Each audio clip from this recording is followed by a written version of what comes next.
Le passage d'aujourd'hui est 2 Samuel chapitre 16 verset 20 jusqu'au chapitre 17 verset 14. Lisons ensemble. Absalom dit à Achitophel, « Consultez ensemble, qu'avons-nous à faire ?» Et Achitophel dit à Absalom, « Va vers les concubines que ton père a laissées pour garder la maison. Ainsi tout Israël saura que tu t'es rendu odieux à ton père, et les mains de tous ceux qui sont avec toi se fortifieront. » On dressa pour Absalom une tente sur le toit, et Absalom alla vers les concubines de son père, aux yeux de tout Israël. Les conseils donnés en ce temps-là par Achitophel avaient autant d'autorité que si l'on eût consulté Dieu lui-même. Il en était ainsi de tous les conseils d'Achitophel, soit pour David, soit pour Absalom. Achitophel dit à Absalom, « Laisse-moi choisir 12 000 hommes, je me lèverai, et je poursuivrai David cette nuit même. Je le surprendrai pendant qu'il est fatigué, et que ses mains sont affaiblies, je l'épouvanterai, et tout le peuple qui est avec lui s'enfuira. Je frapperai le roi seul, et je ramènerai à toi tout le peuple. La mort de l'homme à qui tu en veux assurera le retour de tous, et tout le peuple sera en paix. » Cette parole plut à Absalom et à tous les anciens d'Israël. Cependant Absalom dit, « Appelez encore Hushai, l'Archien, et que nous entendions aussi ce qu'il dira. » Hushai vint auprès d'Absalom, et Absalom lui dit, « Voici comment t'a parlé Achitophel. Devons-nous faire ce qu'il a dit, ou non? Parle-toi. » Hushai répondit à Absalom, « Pour cette fois, le conseil qu'a donné Achitophel n'est pas bon. » Et Hushai dit, « Tu connais la bravoure de ton père et de ses gens. Ils sont furieux comme le serait dans les champs une ours à qui l'on aurait enlevé ses petits. Ton père est un homme de guerre, et il ne passera pas la nuit avec le peuple. Voici maintenant, il est caché dans quelque fosse ou dans quelque autre lieu. Et si dès le commencement, il en est qui tombent sous leur coup, on ne tardera pas à l'apprendre et l'on dira, « Il y a une défaite parmi le peuple qui suit Absalom. » Alors le plus vaillant, eût-il un cœur de lion, sera saisi d'épouvante. Car tout Israël sait que ton père est un héros, et qu'il a des braves avec lui. Je conseille donc que tout Israël se rassemble auprès de toi, depuis Dan jusqu'à Beer-Shéba, multitude pareille au sable qui est sur le bord de la mer. Tu marcheras en personne au combat. Nous arriverons à lui en quelque lieu que nous le trouvions, et nous tomberons sur lui comme la rosée tombe sur le sol.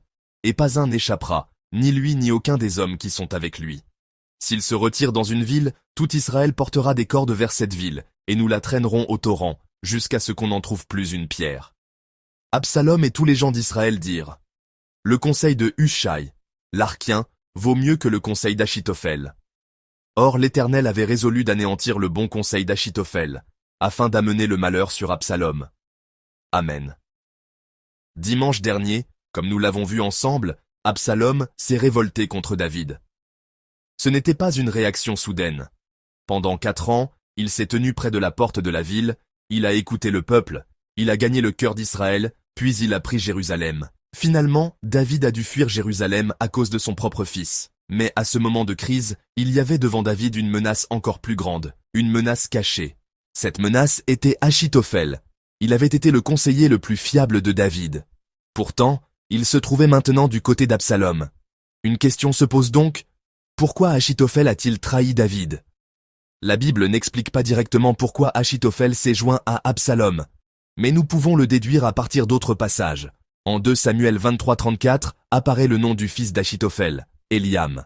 Et en 2 Samuel 11-3, Bath-Sheba est présentée comme la fille d'Eliam et la femme d'Uri le Hittite.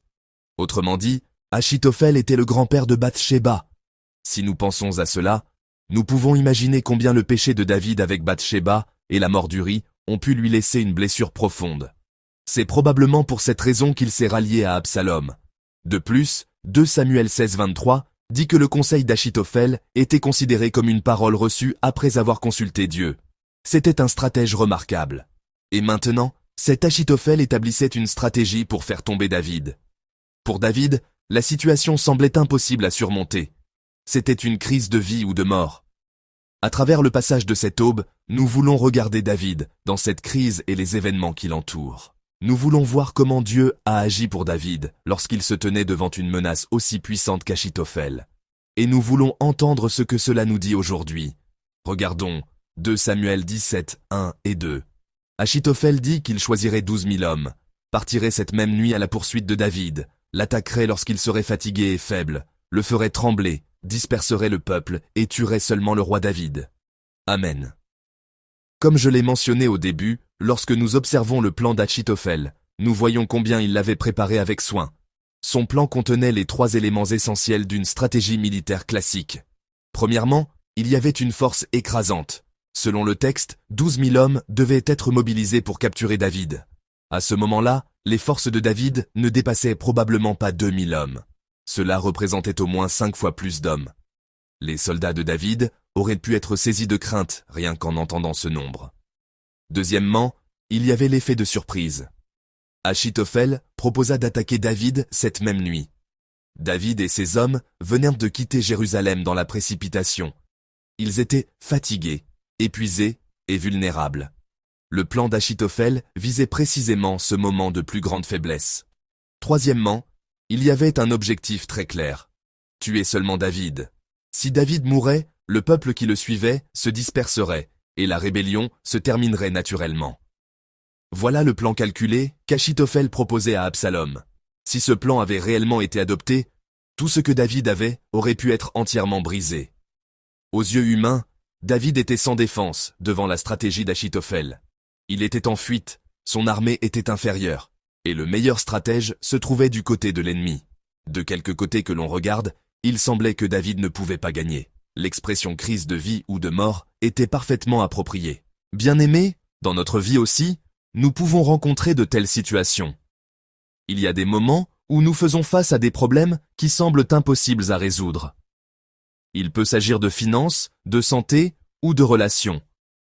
Quand arrive une crise que nous ne pouvons pas porter par nos propres forces, il semble qu'il n'y ait aucune issue devant nous.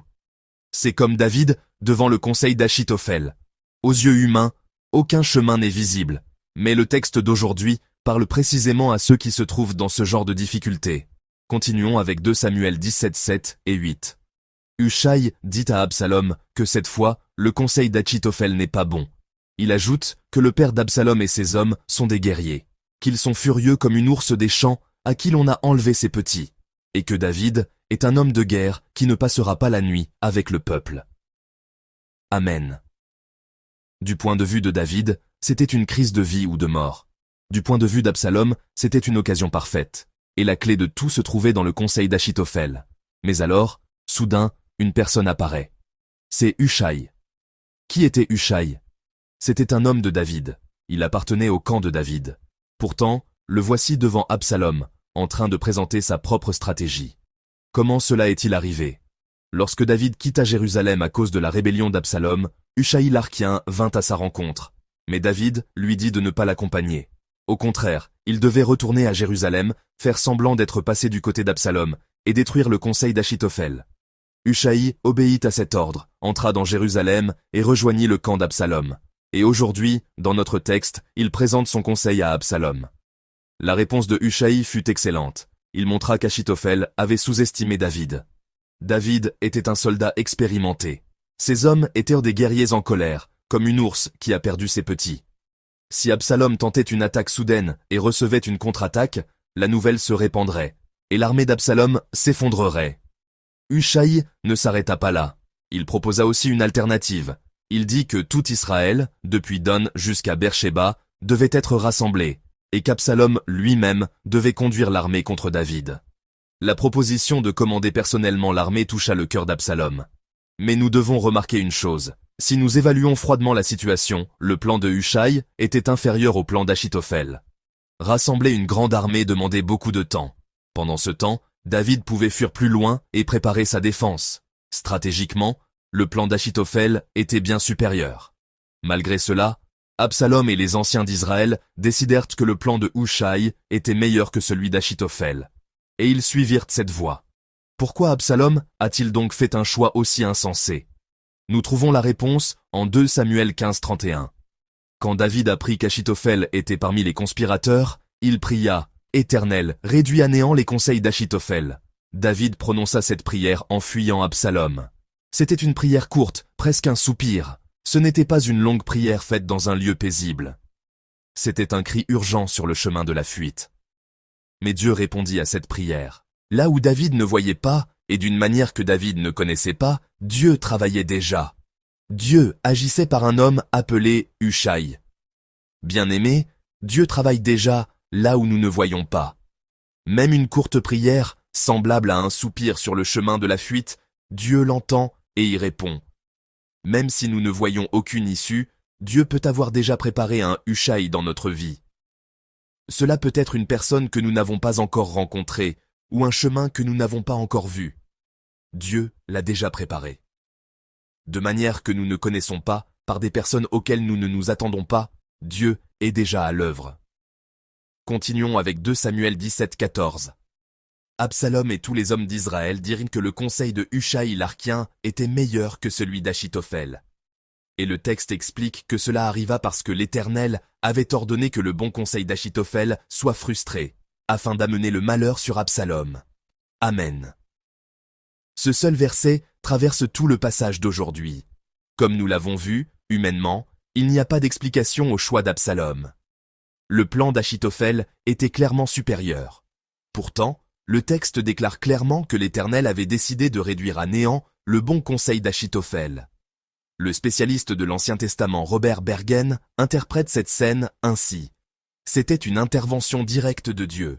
Qu'est-ce que cela signifie? Cela signifie que, quelle que soit l'excellence de la sagesse humaine, quelle que soit la force du pouvoir humain, personne ne peut empêcher ce que Dieu a déterminé. Dans le texte d'aujourd'hui, David fuit et ne peut rien faire, mais Dieu gouverne toutes les circonstances. À la fin, celui qui décide, c'est Dieu. Bien-aimés, quelle est notre situation aujourd'hui? Êtes-vous devant un problème que vous ne pouvez pas porter par vos propres forces? Êtes-vous dans une situation où, même en réfléchissant beaucoup, vous ne voyez aucune issue? David aussi était ainsi. Il fuyait et ne pouvait rien faire. Mais l'autorité décisive de l'histoire était entre les mains de Dieu. Il en est de même pour nos problèmes. Aussi forts qu'ils paraissent, ils sont tous entre les mains de Dieu. Personne ne peut empêcher ce que Dieu a décidé. Concluons maintenant la parole. Le texte d'aujourd'hui raconte l'histoire de David devant un plan parfait. Le plan d'Achitophel ne semblait avoir aucune faille. Aux yeux humains, David ne pouvait pas vaincre. Mais Dieu travaillait déjà. Par Hushai, Dieu a touché le cœur d'Absalom et des anciens d'Israël. Et il a ainsi détruit le plan parfait d'Achitophel. Finalement, l'autorité décisive de l'histoire appartenait à Dieu. Que cette aube soit donc un temps où nous déposons devant Dieu ce que nous ne pouvons pas résoudre. Même s'il existe une difficulté semblable à Achitophel, même s'il y a un problème trop difficile pour nos forces, souvenons-nous que l'autorité de l'histoire appartient à Dieu. Souvenons-nous que ce Dieu gouverne notre journée. Que la grâce de tout remettre à Dieu soit avec vous tous. Que la prière de David devienne notre prière. Éternel, réduis à néant les conseils d'Achitophel. Je crois que le Dieu qui a répondu à la prière de David répondra aussi à nos prières aujourd'hui.